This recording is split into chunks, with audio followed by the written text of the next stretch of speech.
Bismillahirrahmanirrahim. Buat kawan-kawan media semua, ini juga sekali lagi sebagai jawaban saya atas semuanya. Saya sudah tanya kanan kiri ke kiai-kiai, ke para guru, para alim ulama. Jawaban semuanya adalah bahwa saya boleh menyampaikan kebenaran. Maka bismillahirrahmanirrahim. Ini juga udah pernah saya sampaikan bahwa hal yang terjadi pada saya dengan izin Allah ini adalah karena awalnya salah sangkanya seseorang yang mulia yang pernah berjasa dalam hidup saya, tapi salah sangka menyangka bahwa saya adalah orang yang sangat tidak beradab, orang yang sangat tidak berakhlak, orang yang sangat jahat, yang sangat buruk. Dan kemudian datanglah sifat hasad, hasut, iri dengki dari seseorang yang juga dimuliakan Allah Subhanahu wa taala, yang juga saya yakin semuanya karena salah saja.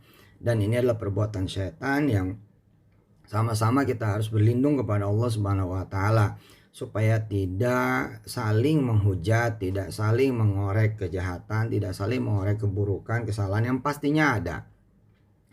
Pada tahun 2005 saya dengan izin Allah Subhanahu wa taala dibawa ke televisi oleh seseorang yang menganggap bahwa itulah pertama kalinya saya ke televisi dengan segala ketawaduan dan kerendah hatian sebagai seorang pemula di depan seorang kaya raya yang konglomerat dan juga sahabat saya, salah satu wartawan senior di salah satu koran Islam terkemuka. Ya, saya tidak banyak bicara kecuali berterima kasih dan mengiyakan. Tapi saya sudah masuk TV dulu sebelumnya dan bahkan sudah ada di radio, ya salah satu radio paling terkenal sepanjang tahun 2004. Dan 2005 ujung itulah saya juga masuk ke salah satu TV juga, TV swasta paling terkemuka, dan kemudian membesut sinetron Tukang Bubur Naik Haji. Ala kulli hal, peristiwa saya dibawa ke TV sekali-kalinya itulah dianggap sebagai sebuah jasa yang luar biasa dan saya tidak menampik. Benar-benar itu saya sangat kenang bahwa tetap itu adalah sebuah proses dari sebuah perjalanan. Dan disinilah saya belajar memang saya tidak bertata krama, tidak berakhlak. Sebab orang itu mencintai saya dengan tulus, orang itu mencintai saya dengan ikhlas. Saya sampai tidak pernah berani menyebut nama, khawatir benar kemudian orang membenci beliau dan kemudian berdampak pada ekonominya, berdampak pada usaha restonya. Dan ini saya sampaikan di Istiqlal tahun 2014 ketika beliau kemudian naikin 2 file pertama ke YouTube yang disitu penuh dengan narasi kemarahan dan kebencian. Saya liatin bolak-balik 2 file itu, ya, dari peristiwa 2005 ke 2014 kurang lebih. Narasinya ternyata memang berasal dari saya tidak tahu diri, saya memang kurang akhlak. Nah, dari sinilah kemudian teman-teman mesti hati-hati dengan hal kecil, karena hal kecil ini kalau tidak di-maintain akan menjadi hal yang sangat besar. Dan kemudian ketemu momennya karena masuk dengan memukul saya dengan izin Allah lewat kekurangan saya dan kesalahan saya yang nanti akan saya ceritakan. Sampai sini kemudian saya liatin apa kesalahan saya, kok orang yang mencintai saya sampai sebegitu rupanya gitu. Saya liatin dua file YouTube di tahun-tahun pertama itu. Ternyata ketemulah bahwa tahun 2005 itu saya disedekain, saya garis bawahi ya, disedekain mobil kesayangan beliau, bukan mobil Hammer ya, waktu itu beliau udah ada mobil Hammer dan udah ada mobil yang lainnya luar biasa, jaringan restonya juga top. Beliau punya mobil Elf, tapi Elf itu yang dibanggakannya karena udah disulap demikian rupa mobil Elf itu menjadi seperti rumah berjalan. Dan ketika saya diminta untuk ceramah di keluarga besar karyawan dan outlet manager gitulah dari beberapa cabang di Jakarta dan sekitarnya, beliau bercerita, saya mencintai sedekah, saya bahkan sedekahnya 30% kata beliau, dan saya mewajibkan mitra-mitra saya apa franchise gitu apa gitu, itu juga sedekahnya ya gede gitu, tapi saya pengen kamu, kata dia itu bercerita tentang sedekah supaya sama semuanya. Datanglah saya. Nah, kemudian ketika datang seperti biasa, Saya bercerita tentang sedekah dan saya nyuruh sedekah. Namanya juga saya ceramah tentang sedekah, maka saya nyuruh sedekah. Nah, peristiwa itu sebenarnya dilihat oleh beliau bahwa itulah yang menjadi kebiasaan saya ketika saya bercerita tentang sedekah. Memang saya seperti nodong, memang saya seperti maksa, tapi terserah. Bukan nodong dan maksa lalu saya gondol, hampir nggak pernah. Dari 1999 saya ceramah tentang sedekah sampai kemudian 2021 ini. Saya bahkan mempersilahkan teman-teman secara publik bila ada yang benar-benar saya bawa sedekahnya dari acara sedekah, dari acara panitia ceramah lalu saya bicara sedekah, maka ngomong aja. Ada satu aja saya berhenti jadi ustadz. Perasaan saya nggak pernah gitu, hampir nggak pernah, kecuali panitianya emang nggak ada tujuan sedekahnya kemana. Kalau itu ya mau gimana ya, saya terima saja, tapi mengkondisikan enggak. Dan itu beliau tahu persis karena ketika kemudian saya selesai ceramah tentang sedekah 2005 di salah satu outlet beliau di Bintaro, itu saya suruh sedekah, dan sedekahnya kemana saja dalam bentuk silakan ditulis sedekahnya apa tanpa usah dikasih nama. Terus kemudian saya cari kertas, saya bagiin kepada semuanya, dan semuanya mengisi tanpa saya tahu siapa namanya dan bakal kemana. Nah, di salah satu kertas itu ada isinya mobil. Nah, mobil kan nggak mungkin karyawan-karyawannya itu. Terus saya liatin beliau, ini bapak, iya buat kamu nih, buat kamu, buat saya loh, bukan dipinjemin. Dan di hari itu pula mobilnya itu saya sedekahin. Nah, di sini letak kesalahannya. Mestinya saya bilang dulu pada beliau, tapi saya nggak bilang. Di pertengahan jalan saya kontak dengan istri saya, waktu itu masih zamannya Ratelindo. Dan saya memang naik motor ketika beliau bilang masih miskin, dan saya terima. Tapi 2001 dengan izin Allah Subhanahu wa taala saya udah matur kiai-kiai juga, boleh nggak menyampaikan ini? Mereka bilang ya sampaikan aja sebagai sebuah kebenaran. Nah, 2001 saya itu udah sedekah mobil. Bukan berarti saya datang 2005 itu ada motor. Nah, ini saya hati-hati ngomong begini nih, takut sombong gitu. Tapi ya bismillah, ini saya sampaikan. Kemudian 2003 udah pakai Mercy dengan izin Allah, bahwa saya datang pakai motor. Ya saya emang suka motor, saya juga anak motor itu. Ya lagian deket ngapain juga bawa mobil itu. Dari daerah Bilangan Ciledug, Cipondo ke Bintaro macet lah, mendingan naik motor gitu, bisa lewat kampung ke kampung gitu kan. Nah, hari pertama 2005 itu saya disedekain mobil, hari itu juga saya sedekain lagi, dan mobil itu sampai sekarang masih ada. Nah, katanya mau diperkarakan lagi tuh mobil sebagai perkara baru ya, dari 2000 sekian belas. Wah, sekian markas kepolisian, orang dipakai sana sini untuk kemudian melaporkan saya. Alhamdulillah, saya nggak pernah berlindung di balik ketek siapapun, nggak pernah berlindung di balik kemudian rezim ini rezim itu, nggak pernah. Saya jalanin, tanya aja polisi-polisi yang mereksa saya, nggak ada pakai duit juga. Paling tukar sama ceramah gitu kan di markas tersebut, karena mereka juga percaya nggak mungkin lah saya nipu begitu. Tapi saya jalanin tuh, ada yang 2 hari BAP-nya, masya Allah, mesti bolak-balik. Ada yang kemudian balik lagi, revisi apa, ada macam-macam udah. Ya saya jalanin aja. Ada kali 5 atau 8 gitu. Sampai ke tingkat Polres sih, dari mulai Baraskrim, Polda, ini Polda itu sampai Polres. Kemudian terakhir di pengadilan negeri. Kalau ngelaporin gue diem, minta ampun, udah gegap gempita. Media lah segala macam, giliran kalah diem aja. Dan saya juga nggak pernah berhasrat untuk mukul balik, nggak pernah. Ya, nggak pernah. Ini sebagai jawaban kepada teman-teman dia, ya ambil aja udah. Nggak, saya mah apa ya, pengennya tuh nggak saling klarifikasi, nggak saling hujat. Uang yang dipermasalahkan ini 1-2 kok, nggak beneran banyak kayak apa tahu yang dibayangkan teman-teman. Enggak, dari 2.900 orang yang ikut patungan usaha di 2012 ya, itu dengan izin Allah Subhanahu wa taala 2.500 lebih itu udah dipulangin. Sisanya ini kan nggak tahu, saya juga nih masalah data dan lain-lain, bukan masalah justru kelemahan, enggak, di 2.500 loh. Datanya ada loh. Dan saya koordinasi loh dengan teman-teman OJK, BI, teman-teman di Kementerian Koperasi, Satgas Waspada Investasi. Ini saya terbuka nyampaikan, ya nggak mungkin dong bohong dong. Masa saya nyebut OJK, BI, Kementerian Koperasi lain-lain, saya bohong numpang berlindung? Enggak lah. Nah, peristiwa 2012 patungan usaha itu nih ceritanya lompat-lompat nih. Itulah yang kemudian melahirkan aset manajemen syariah umat. sekian puluh tahun nggak pernah punya loh aset manajemen syariah. Sekarang punya loh. Ini udah waktunya terbang. Umat juga nggak ngerti apa-apa, dengan izin Allah sedikit sekali yang mengetahui tentang dunia keuangan. Ini kita bawa bahwa masih ada cacat-cacat di perjuangan kita menegakkan ekonomi umat. Ya ayo, wong sego nggak kemana-mana, hotelnya juga berdiri dengan segala macam rupa. Kita tanggung dengan izin Allah. Udah mah bengkak pembangunannya, udah mah kemudian nanggung bunga BTN yang sebulan bisa 500 juta. Terus kemudian menanggung beban mesti nambahin beli tanah, kemudian motong 2 lantai.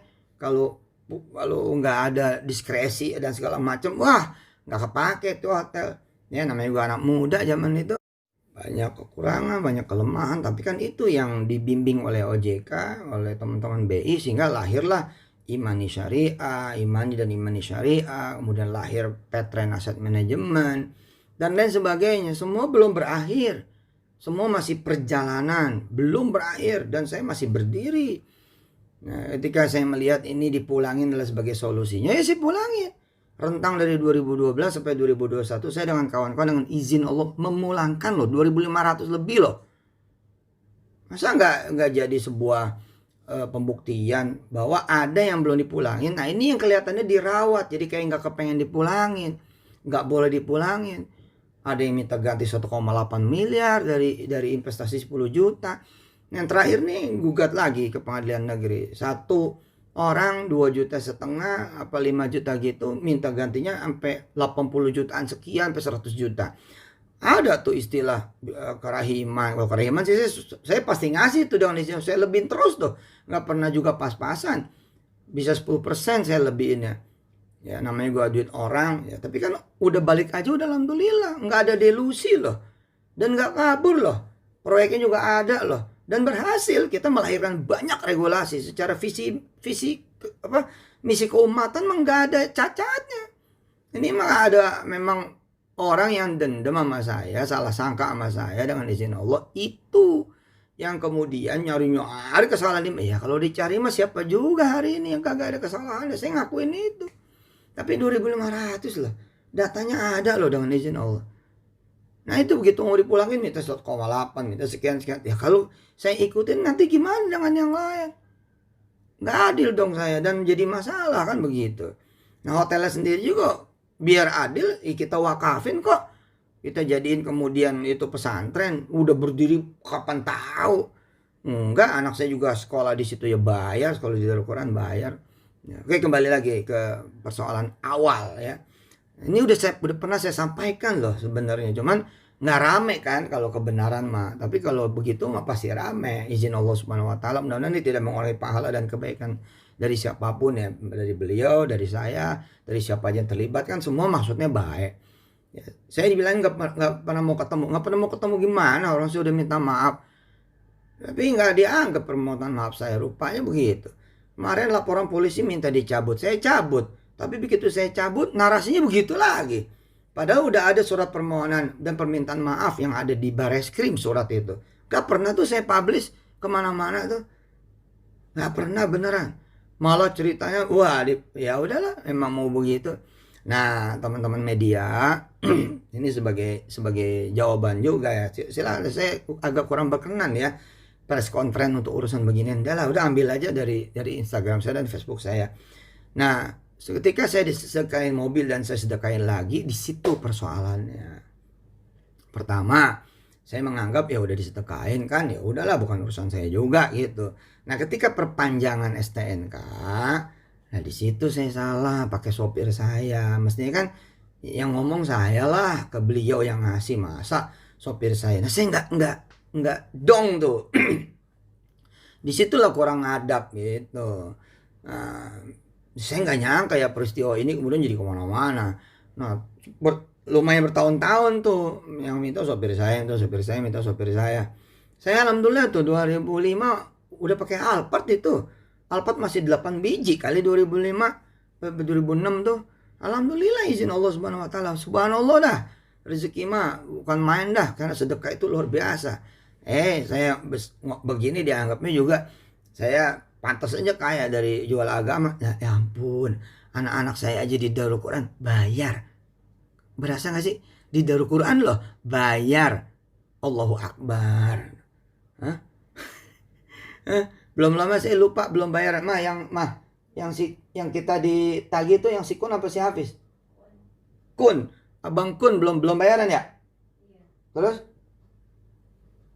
Iya, dapat WA dan telepon. Oh, isinya apa? Isinya tagihan. Nah, ini pesantren yang saya dirikan bersama kawan-kawan, yang saya ikut kerja 24 jam.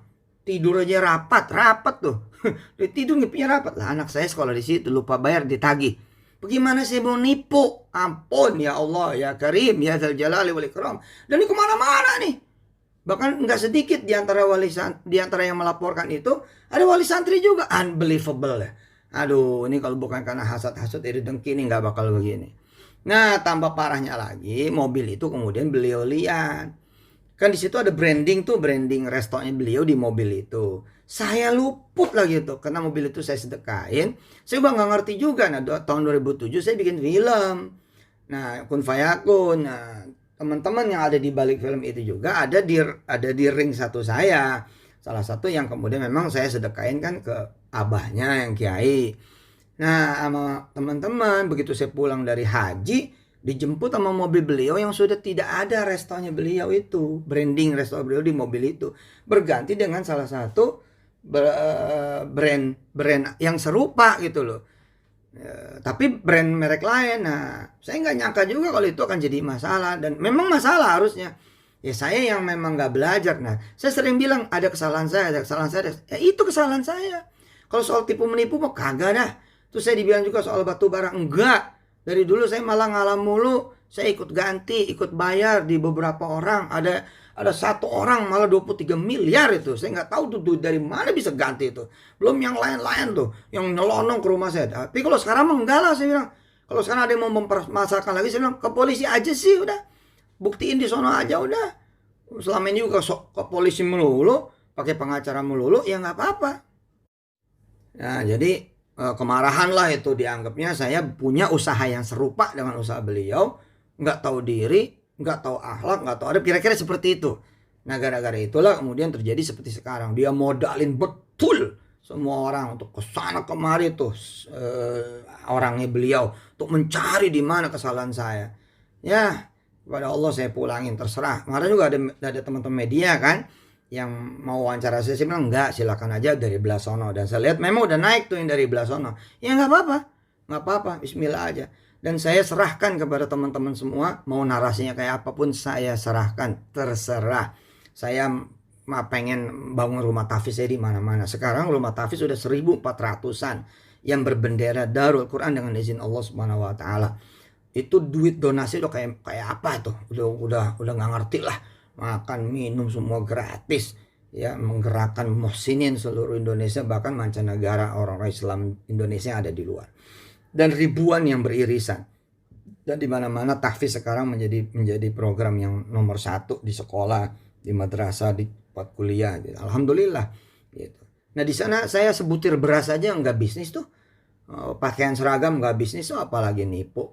Duitnya tuh yang beredar bukan miliar, ratusan miliar yang beredar. Ini yang diperkarain 5 juta, 10 juta. Saya kalau ngomong kayak gini salah. Kan duit orang kecil, iya, tapi 2.500 sudah saya pulangin. Kalau masih ada yang belum dipulangin, ini mana sini? Ada kalanya saya punya duit, ada kalanya saya enggak. Kalau saya enggak punya duit, ya saya bagi 2, bagi 3 gitu. Kalau punya duitnya langsung. Nah, 2 tahun terakhir kan siapa juga tahu nih COVID.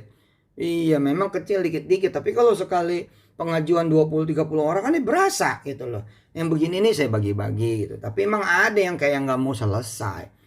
Ini 5 orang tuh yang mau gugat pengadilan negeri minggu yang lalu tuh didaftarin. 5 orang lo bayangin. Ini apa gitu loh. Bukannya ayo maju bangun bangsa dan negara. Emang saya penjahat kayak apa juga sih gitu. Kemudian ada lagi tuduhan itu, ya udahlah terserah lah, mau nuduh apa terserah lah. Kalau emang udah begitu ya mau diapain gitu. Nah, sekali lagi teman-teman, ini saya udah minta izin para kiai. Besok udah mau berangkat muktamar juga, saya ikut di muktamar NU Lampung. Insya Allah mudah-mudahan Allah sayang saya dan bisa menyelesaikan semuanya. Apa yang saya sampaikan, apa yang saya kemudian ikhtiarkan, semua semata-mata karena Allah. Insya Allah izin Allah, kepengen umat itu jaya. Bukannya umat selama ini selalu mengeluh. Umat ini selalu, mana orang kaya dari kita-kita? Mana orang besar dari kita-kita? Mana usaha yang dari kita-kita? Mana yang punya kita? Lah, giliran punya ada sedikit ini memang usaha ya. Masa iya bisa langsung jalan juga? Ya mari gitu. Apa yang memang belum selesai kita selesaikan. Apa yang belum sempurna kita sempurnakan. Apa yang masih kurang juga, ayo mari kita perbaiki semuanya. Bismillahirrahmanirrahim. Saya nggak akan pernah berhenti juga menegakkan ekonomi umat, ekonomi bangsa dan negara. Nggak akan pernah berhenti. Bismillahirrahmanirrahim. Apalagi berhenti jadi ustadz. Enggak lah. Ya. Waktu pertama kali ketemu saya sama beliau lagi untuk minta maaf, beliau cerita, kamu nih pakai tarif, udah diberangkatin sama orang, pakai pesawat, sampai sana kamu cerita tentang sedekah, sampai sana kemudian terkumpul duit 60 juta, kamu gondol lagi ke Jakarta, wah kayak apa kamu ini jahatnya. Lah saya bilang, bagaimana cerita ada begitu? Lah tapi karena waktu itu suasana dan nuansanya gimana-gimana ya saya bilang, ya Pak insya Allah saya perbaiki. Dalam hati saya nanti saya akan kontak beliau yang dimaksud itu sebagai informan dia, mau nanya bener gak gue begitu. Kata beliau nih belum sempat saya ngomong baru desiran hati Pak katanya, orangnya udah meninggal dunia, anak kejadiannya di Medan. Untungnya ini alhamdulillahnya saya punya saksi. Tiket beli sendiri. Ketika kemudian berangkat sampai di Medan, memang saya celana tatak sedekah dan gelar sorban. Duit terkumpul memang 60 juta. Tapi demi Allah, seperak juga gak saya bawa. Lah kok bisa begitu? Lah ternyata emang orang emang masalah. Sejak ikut Ustadz Arifin Ilham udah masalah. Buat sendiri majelisnya di sono dengan nama Ustadz Arifin Ilham juga masalah. Ya udah mau diapain gitu loh. Nah kayak gitu-gitu tuh informasi yang beliau terima. Jadi saya mah yakin ini salah informasi semuanya. Nah saya nggak bisa ketemu kok. Kalau bisa ketemu saya temuin. Kagak bisa beneran. Terakhir ketika di polisi di Barreskrim, ya ketika saya cabut laporan saya yang lapor loh. Yang saya lapor itu ngomong, ente kalau mau ketemu mau gampang. Gampang bagaimana? Aksesnya kagak ada. Ditutup. Saya mah Yusuf Mansur, Pak. Tiap hari juga live di Sosmed. Urusannya kagak ada yang kita macem-macem lah. Nggak ada lah. Bismillahirrahmanirrahim aja lah. Gitu. Ya teman-teman maafin saya. Pokoknya kalau ada yang nggak beres, ya ayo kita selesaikan. Nah sekarang udah bergulir nih. Babak baru lagi nih. Di pengadilan baru lagi. Aduh. Ya udah jadi ibadah semuanya.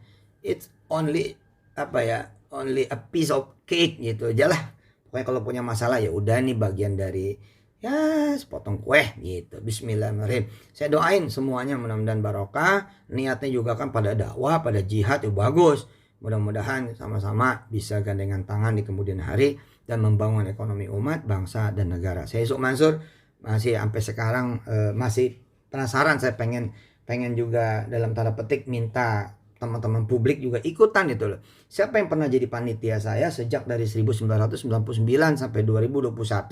Kalau emang ada cerita saya minta duit, naripin duit dan ngegondol duit sedekah. Tapi bener loh ya. Jangan cuma ngecap. Nah, kalau benar ya monggo sampaikan gitu loh. Satu aja. Saya berhenti beneran jadi ustadz, udah berhenti dah. Ya nggak apa-apa juga istirahat. Ya ini semata-mata saya sampaikan. Mana buktinya gitu loh. Agak ada bos. Itu. Nah soal saya nipu dan segala macam. Enggak lah. Itu kan berangkatnya juga bukan dari bisnis. Tapi dari proyek keumatan. Ya tapi mana hasilnya? Yuk mari kita selesaikan dong. Mari. Memang gampang kata melahirkan aset manajemen. Tanya tuh teman-teman aset manajemen. Gak gampang. Lebih gak gampang lagi jalaninnya. Nah ini kan lagi proses semuanya. Bismillahirrahmanirrahim. Ntar juga berbentuk. Percaya mau saya. Nih dikit lagi nih. Ada divestasi. Ya dari aset manajemen kita. Ke salah satu perusahaan yang asetnya 300 triliun. Apa enggak itu kemenangan umat? Oh itu kan punya Yusuf Mansur. Aduh Pak. Kalau ya saya untung juga buat rumah tahfiz Pak. Ampun dah. Saya mah ngajar tauhid. Ngajar iman. Allah dulu Allah lagi Allah terus. Kalau pengen mobil apa aja tinggal minta sama Allah. Pengen rumah tinggal minta sama Allah. Duit tinggal minta sama Allah. Gampang udah. Ya tapi mana pulangin dong punya duit orang. Itu 2.500 loh udah saya pulangin mau lihat datanya. Nah di sini nih sebaik-baiknya ngadu data di polisi. Sebab apa aja dibelokin, apa aja dinarasin jelek, apa aja diputar balikin. Ya mah ya udahlah. YouTube udah kayak apa tahu, udah kayak apa so tahu aja isinya begini begitu bilang. Ketemu saya aja pada belum. Bagaimana antar umat itu. Tapi kalau saya saling maki, saling hujat kan kagak bagus. Ya akhirnya saya tutup dengan silahkan menarasikan apa saja. Yang ini gimana? Ini mah saya udah dauhnya para kiai. Mansur sampaikan kebenaran. Ya begitu. Saya udah muter-muter juga zaman dulu ketika kemudian dibikinin buku ini buku itu, dibagiin kepada kiai ini kiai itu, majelis ulama semua. Saya dipanggil sana sini, saya laporan balik, ya begini kiai begitu kiai. Udah saya sampaikan. Terus saya pernah disidang sama Habib Rizik tahun 2014 juga kalau nggak salah apa berapa gitu. Dianggap bohong. Lah Habibnya masih ada. Tanya aja ntar kalau beliau diizinkan sama Allah keluar. Ayo nggak apa-apa berani saya mah. Nggak ada masalah juga. Nah justru yang minta saya disidang itu kagak datang. Ya beliau sama orang-orang itu kagak datang. Bagaimana? Sampai Habib Rizik berdiri, demi Allah Habib Rizik berdiri lalu bilang ini Yusuf Mansur yang benar karena dia datang. Tuh coba orang apa coba? Tuh orang masih hidup. Mudah-mudahan kita doain keluar beliau beneran. Ntar dah kalau beliau enak hati begitu keluar, kita datang kepada beliau. Bener gak Yusuf Mansur ngomong begitu? Gitu. Makasih deh, panjang lebar nih jadinya. Makasih teman-teman media. Makasih sekali lagi. Wassalamualaikum warahmatullahi wabarakatuh.